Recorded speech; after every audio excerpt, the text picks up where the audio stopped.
बिहार के बच्चों के लिए बहुत अच्छी अपॉर्चुनिटी है। कॉलेज वेल कनेक्टेड है, अच्छा प्लेसमेंट है, नेक ए ग्रेडेड। RKGIT 7 निश्चय जो बिहार स्टूडेंट क्रेडिट कार्ड है उसके इम्पेनलमेंट लास्ट ईयर 2024 में 17 प्रोग्राम के साथ 80% अगर अटेंडेंस मेंटेन करता है, अगर वो 80% अटेंडेंस मेरे इंस्टीट्यूट में करेगा तो डेफिनेटली मैं उसकी मतलब कहीं ना कहीं इंश्योर कर सकता हूं कि वो प्लेसमेंट ले। फैकल्टी का काम है क्लास में जाना और बैठ के पढ़ना, फैकल्टी का काम है वहां पर उसको पढ़ाना।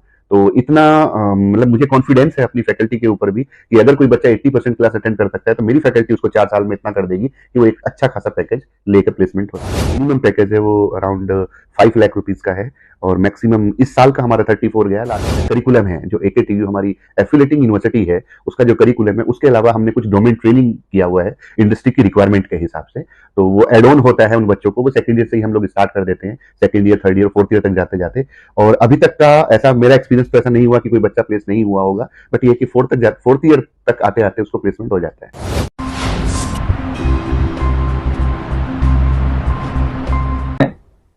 एडमिशन का भी सीजन है, मैट्रिक इंटर का रिजल्ट निकल गया है। बिहारी बच्चों को क्या कुछ मिलने वाला है आपके कॉलेज की तरफ से? आपके न्यूज चैनल के माध्यम से सबसे पहले मैं बिहार के सभी छात्रों को उनके रिजल्ट पर बधाई देना चाहता हूं और यहाँ के पेरेंट्स को बधाई देना चाहता हूं।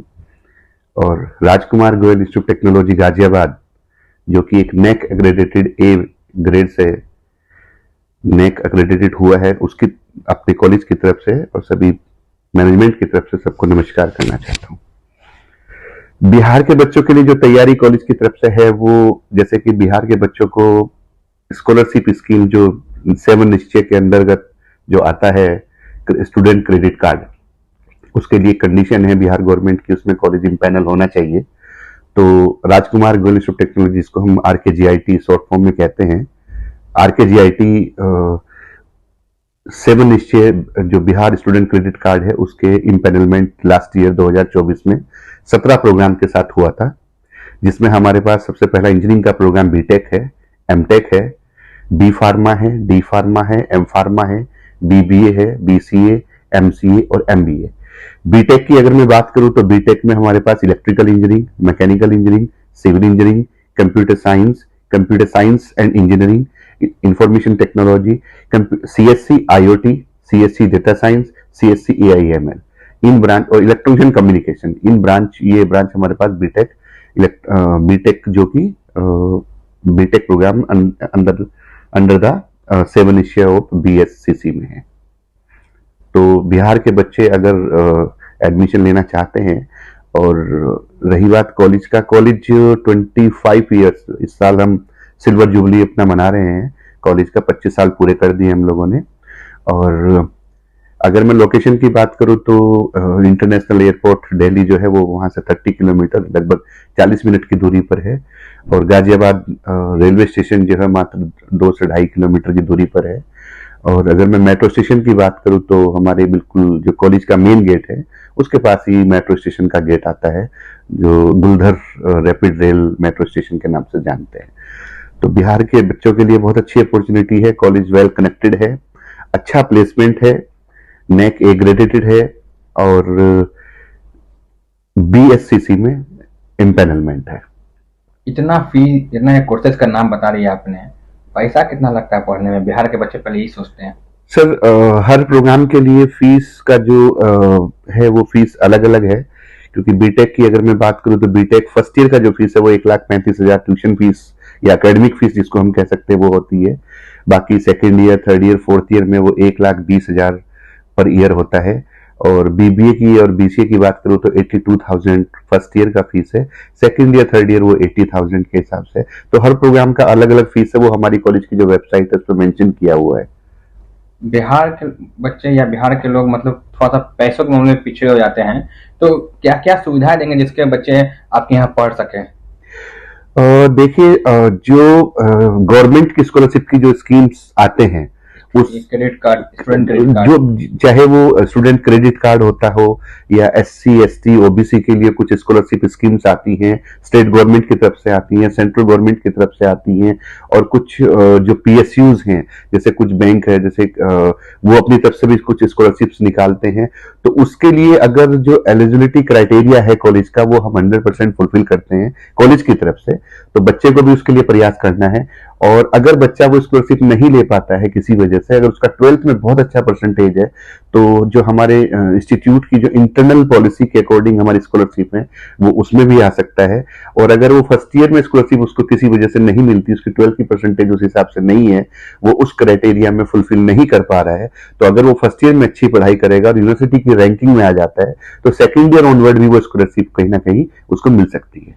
बिहार सरकार का स्कीम होता है स्टूडेंट क्रेडिट कार्ड का, 4 लाख 5 लाख का जो लोन मिलता है, क्या वो आप लोग स्टूडेंट को प्रोवाइड करते हैं? सर उसके लिए जैसे मैंने आपको बताया कि उसकी जो पहली कंडीशन है कॉलेज की, वो कॉलेज इम्पैनल होना चाहिए स्टेट गवर्नमेंट के साथ। तो हमारा कॉलेज RKGIT इम्पैनल्ड हो चुका है लास्ट ईयर। 17 प्रोग्राम्स उसमें आते हैं जो इम्पैनल किए हमने, वो पूरी वेबसाइट पर मेंशन किया हुआ है। और उसके लिए जो डॉक्यूमेंट्स रिक्वायर होते हैं वो डॉक्यूमेंट्स अब हम लोग प्रोवाइड कराते हैं बच्चे को, और उसको टाइम टू टाइम जो भी उसको अगर किसी सहायता की जरूरत पड़ती है वो हम बताते हैं, कुछ भी चाहिए होता है। और अगर उसको लोकल असिस्टेंट यहाँ पे चाहिए, जैसे मान लिया वो गाजियाबाद बार बार नहीं आ सकता, तो एक हमने यहाँ पे एक एडमिशन असिस्टेंट्स करके एक ऑफिस बनाया है अपना बोरिंग रोड पर, तो वहां पर कुछ लोग हमारे हैं जो एडवाइस उसको दे सकते हैं, तो बच्चा वहां पर भी कंसल्ट कर सकता है। चलिए, बच्चों से दिक्कत क्या होता है कि जब एडमिशन का टाइम आता है ना, तो बाहर से कॉलेज आते हैं, बच्चों को गलत काउंसलिंग कर देते हैं स्टूडेंट क्रेडिट कार्ड को लेकर कि आप जो पैसे सरकार आपको दे रही है लोन, वो माफ हो जाएगा या अदरवाइज छोड़ दिया जाएगा। उसको कैसे आप देखते हैं, उसको क्या करते हैं? नहीं, अगर ऐसा कोई कमिटमेंट किसी कॉलेज की तरफ से या किसी इंडिविजुअल की तरफ से होता है तो वो बिल्कुल गलत है। और क्योंकि ये तो बच्चे को भी थोड़ा सा देखना चाहिए, क्योंकि उसकी जो टर्म्स एंड कंडीशन है, और बिहार गवर्नमेंट की स्कीम बहुत अच्छी है, इससे बिहार गवर्नमेंट के एजुकेशन सेक्टर को बहुत बढ़ावा मिला है, मैं कहूंगा इस बात को। और इसमें काफी बच्चे, अगर आप जब से ये स्कीम स्टार्ट हुआ है, अगर आप ग्रोथ देखेंगे एजुकेशन सेक्टर की बिहार की, वो काफी राइज हुआ है, मेरा ऐसा मानना है, और ये डेटा भी बताते हैं। लेकिन ये है कि उसकी सारी टर्म्स एंड कंडीशन वेबसाइट पर, गवर्नमेंट की वेबसाइट पर, बिहार स्टेट गवर्नमेंट की वेबसाइट पर लिखा हुआ है। और जो स्टूडेंट क्योंकि जब वो रजिस्ट्रेशन करता है उसमें टर्म्स एंड कंडीशंस भी लिखी होती हैं, तो टर्म्स एंड कंडीशन पढ़ सकता है।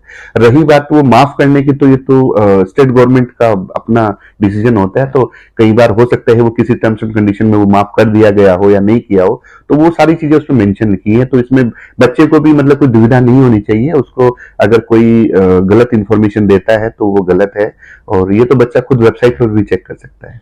एक महत्वपूर्ण, एक बहुत बड़ा अमूल्य समस्या क्या आती है ना, कि जब बच्चे कॉलेज पढ़ते हैं स्टूडेंट क्रेडिट कार्ड के माध्यम से, तो गवर्नमेंट का ये क्राइटेरिया होता है, कभी कभी पैसे आने में लेट हो जाता है, तो बच्चों को एग्जाम के टाइम पे परेशान किया जाता है कि तुम्हारा पैसा नहीं आया है, तुम पैसा जमा करो तब तुम्हारे एग्जाम होगा। वो समस्या को कैसे दूर करते हैं? क्या आपके कॉलेज में समस्या आती है? नहीं, ऐसी प्रॉब्लम हमारे साथ अभी तक तो खैर नहीं आई है। उसका रीजन ये है कि मैंने जैसे बताया ना कि गवर्नमेंट का बिल्कुल एक फिक्स क्राइटेरिया है। अगर वो कॉलेज फुलफिल कर रहा है या वो बच्चा अगर फुलफिल कर रहा है, उसके लिए वो एलिजिबल है, क्योंकि स्टेट गवर्नमेंट जो BSCC वाला जो स्कीम है, इसके लिए वो पहले से उसको अप्रूवल दे देते हैं। अगर वो अप्रूवल आ गया तो इसका मतलब पैसा भी आ जाएगा। तो उसमें हमारे यहाँ ऐसी कोई प्रॉब्लम अभी तक नहीं आई है। और क्योंकि जो 4 लाख की फंडिंग बिहार गवर्नमेंट देती है मैक्सिमम, तो वो 4 साल के लिए बीटेक की, वो हर प्रोग्राम का अलग अलग होगा, तो मुझे नहीं लगता कि उसमें कोई प्रॉब्लम है, और हमारे यहाँ ऐसी कोई प्रॉब्लम अभी तक नहीं आई है। आप ही के कॉलेज में कुछ कोर्सेज ऐसे भी हैं जिनका फी 4 लाख एबव है, तो उस केस में बच्चे को क्या करना पड़ता है? फिर गवर्नमेंट ने 4 लाख ही दे रही है पढ़ने के लिए। हाँ, जैसे कि हमारी फीस, अगर मैं 4 साल की बात करूँ तो बीटेक का जो हमारा फीस है वो 4,95,000 बैठता है, 4,95,000 rupees academic fees without hostel and accommodation and fooding. तो जो 95 एक्स्ट्रा फीस है वो बच्चे को खुद बियर करना पड़ेगा। बस ये है कि जो फीस है वो आप 2 पार्ट में, जो 1 लाख रुपए जैसे स्टेट गवर्नमेंट देती है, तो जो जैसे 35,000 रुपीज उसका एक्स्ट्रा होगा, वो 35 खुद जमा करे अपना फर्स्ट ईयर की फीस। बच्चे बहुत अच्छे होते हैं, बहुत अच्छे पढ़ने में, अच्छा मार्क्स आया है, तो क्या जो एक्स्ट्रा फी बच रहा है वो 95,000, उसको भी किसी तरीके से बच्चों को रियायत दिया जा सकता है? नहीं, अगर वो हमारी जो इंटरनल इंस्टीट्यूट पॉलिसी है, अगर उसके स्कॉलरशिप क्राइटेरिया में आता है, तो डेफिनेटली वो सब हमारी जो कॉलेज की वेबसाइट है उसमें मेंशन है, तो उसमें किसी से पूछने या कुछ बताने की जरूरत नहीं है, because that is already mention at our website only. आपने ये तो बता दिया है कि कैसे पढ़ लेंगे। अब पढ़ने के बाद है नौकरी कैसे मिलेगा?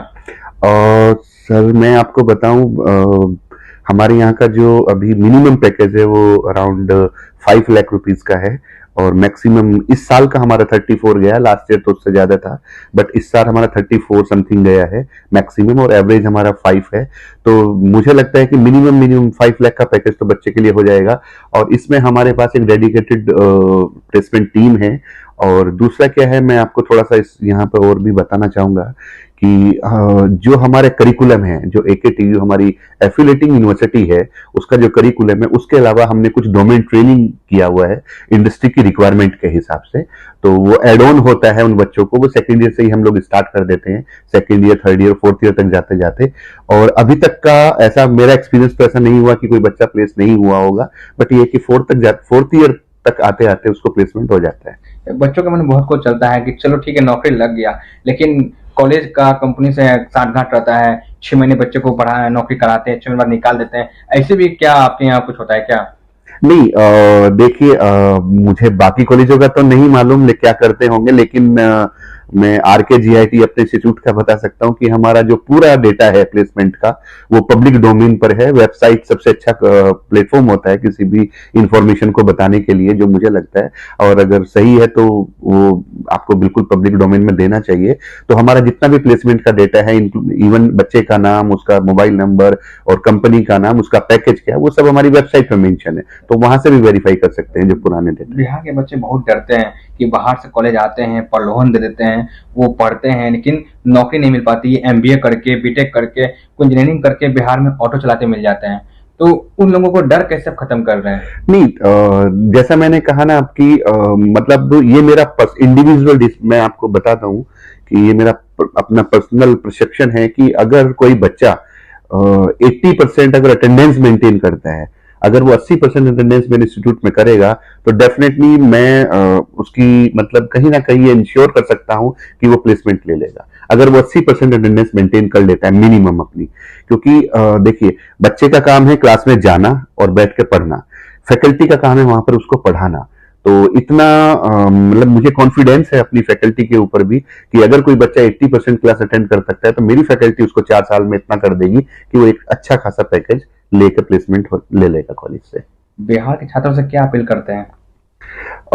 बिहार के छात्रों से मैं अपील करता हूँ, देखिए, बिहार वैसे भी एक स्टेट जाना जाता था जहां पर सबसे ज्यादा IAS और PCS और IPS निकलते थे, लेकिन वो ट्रेंड थोड़ा सा बीच में कम हुआ है। उसमें जो लोकल यूनिवर्सिटीज हैं उनकी तरफ से भी कुछ कम हुआ है। लेकिन ये है कि जो प्रेजेंट गवर्नमेंट है और जो लास्ट गवर्नमेंट थी, उन्होंने काफी अच्छा काम किया। और यहाँ की जो आर्थिक व्यवस्था है जो यहाँ के लोगों की, तो उसको देखते हुए जो स्कीम्स निकाली हैं, तो ये बहुत अच्छा है और इसका बेनिफिट स्टूडेंट्स को लेना चाहिए। और मुझे लगता है कि ये काफी अच्छा रहेगा। ये ग्रोथ धीरे धीरे हो रही है, वो कैसे पता चलता है हम लोगों को? देखिए, हम दिल्ली में बैठ के, गाजियाबाद में बैठ के हम देख रहे हैं कि वो जो नंबर ऑफ स्टूडेंट्स हैं बिहार से आने वाले, वो बढ़ रहे हैं पिछले कुछ सालों में, जब से ये स्कीम्स चालू किया है। बहुत बहुत धन्यवाद निखिल चौहान जी, आप बिहार के प्रति अच्छी सोच रख रहे हैं। हम भी चाहेंगे कि बिहार के बच्चे आपके कॉलेज से जुड़े। जी धन्यवाद। बिल्कुल।